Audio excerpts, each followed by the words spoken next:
imkon bo'lsa o'shanga itoat qilingizlar deydi.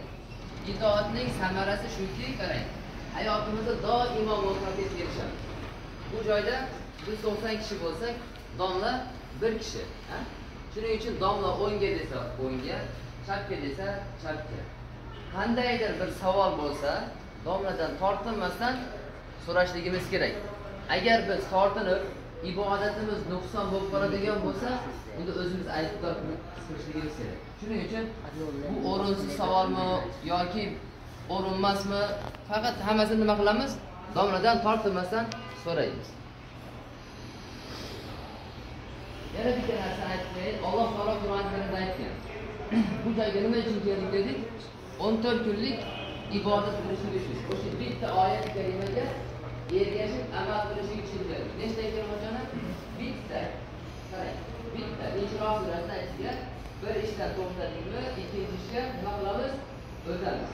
Nafsimizga ergashib, shaytonga ergashib qoladigan bo'lsak, bularning barchasi ertaga Alloh taolaning huzurida bizdan qochadi.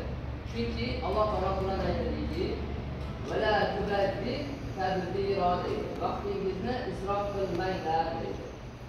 Innal mubaddirina vaqtini qadriga yetmasdan isrof qilganlar, bo'sh o'tkazganlar, kanu ma'ana shayatin, ular shaytonning do'stlaridir deydi.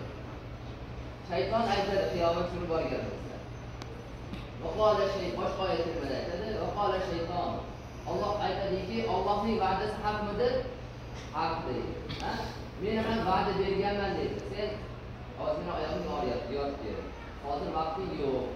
Kun bo'yi nafsing qiynalyapti. Sen bunaqa yotishga noloyiqsan deb sizga vasvasa beradi, Sizga vasvasa beradi. Qorning ochdi. Endi nima qil?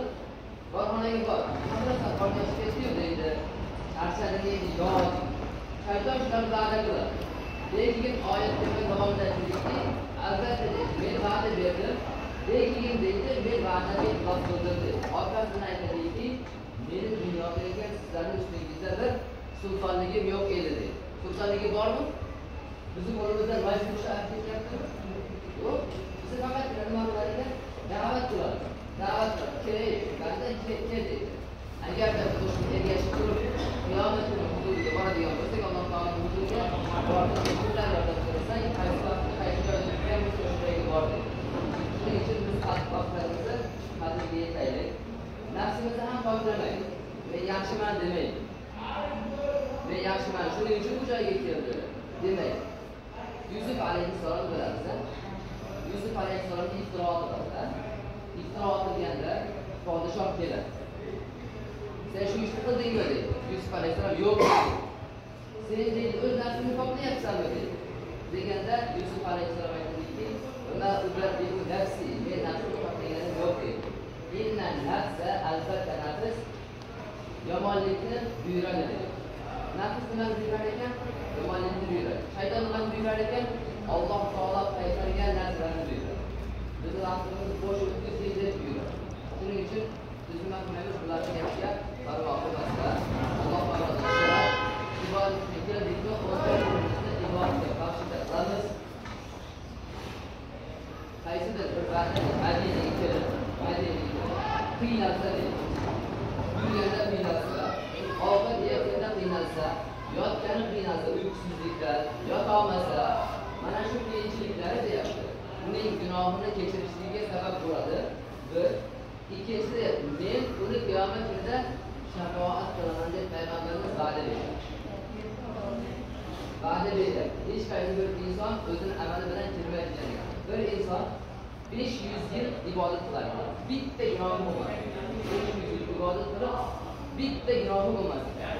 Keyin yotar ekan, tushida qiyomat qoyim bo'ladi. Qiyomat qoyim bo'lganda Alloh taolo ularga chaqiradi. Hisob kitobini kelib chaqiradi. Aytar ekan Alloh taolo: "Ey banda, o'zingni amaling bilan kirasanmi yoki men rahmatim bilan jannatga kirasanmi?" Haligi bandani bitta gunohi yo'q. Aytar ekan Alloh, meni amalim bilan jannatga kirdi. Shayton farishtalar chaqirar ekanda do'zax yo'q. Xulosa nima? Amalimiz ishonmaydi. Amalimiz ishonmaydi. Faqat Alloh taologa umid qilamizki, Allohning ibadetlerini kabul qilgan. Qiyomat kunida qarang. Qiyomat kunida kafirga boshqa demak, ular har biri shohidlik ko'rsatadi. Sizlar surasini bilamizlar. Yawma idin tuhaddisu akhbaraha. Qiyomat kunida shu boshqalarning agar Allohning roziligi uchun tashlangan bo'lsa, yotgan yotog'ingizdan Alloh uchun yotayotgan deb yotsangiz, qanoat qilib yotsangiz, yeyotgan taomingizda Allohning kuch-quvvat bo'lsin, ibodatning ibodat qilishligi uchun deb shu maqsadlarda yurib, yeb, nafas olib yursak, mana shu narsa qiyomat kunida shohidlik beradi. Agarda ishonmayman desak, yo'q, hal nima bor desak, oyat kelma bor. Oyat kelimasi shunday keladiki, sizlar qiyomat kunida tillaringiz, qo'llaringiz, oyoqlaringiz sizlarga shohidlik ko'rsatadi. Oyat kelimasi va'dasi haqida shuning uchun bu joyga keldik, umid bilan keldik. Shu 14 kunning ichida ibodat qilib turgan holatda bir-birimizga duo qilaylik. Bu Payg'ambarimiz sollallohu alayhi vasallam aytgan. Sahobalar ikramlar so'rashadi: "Ya Rasululloh, qaysi duo maqbuldir?" deb so'raganlarda, gunohsiz og'izdan qilingan duo maqbuldir dedi. Ya Rasululloh, gunohsiz og'izmi bor? Ha, bor dedi. Bu qaysi og'iz deganda, mu'minning haqqiga qilgan duosi gunohsiz qilingan og'izdan, gunohsiz og'izdan qilingan duo dedi. Shuning uchun bir banda gunohni kechirishni xohlasak, o'zimizni aslida o'zimiz gunohni kechirishni xohlasak, Allohim sherigimni gunohni kechirgan, falonchi inson gunohni kechirgan demakmi? Alloh taolo o'ziga bermaydi, bizga beradi. Har bir gunohni kechirgan ham o'zimizni gunohni kechiradi. Shundan keyin ibodatlarimizga mustahkam bo'laylik, besh vaqt namozlarimizga mustahkam bo'laylik, sirrimizga yakka bo'laylik. Qarang, qaytalayman. Madinadagi ozgina mashaqqat boru insonning gunohini kechirishligiga sababdir. Madinada, Makkada qilingan ozgina mashaqqat bizning gunohlarimizni kechirishligiga sababdir. Biz bu joyga nima uchun keldik? Gunohlardan poklanishlik uchun keldik. Endi oyat kalimalar bor.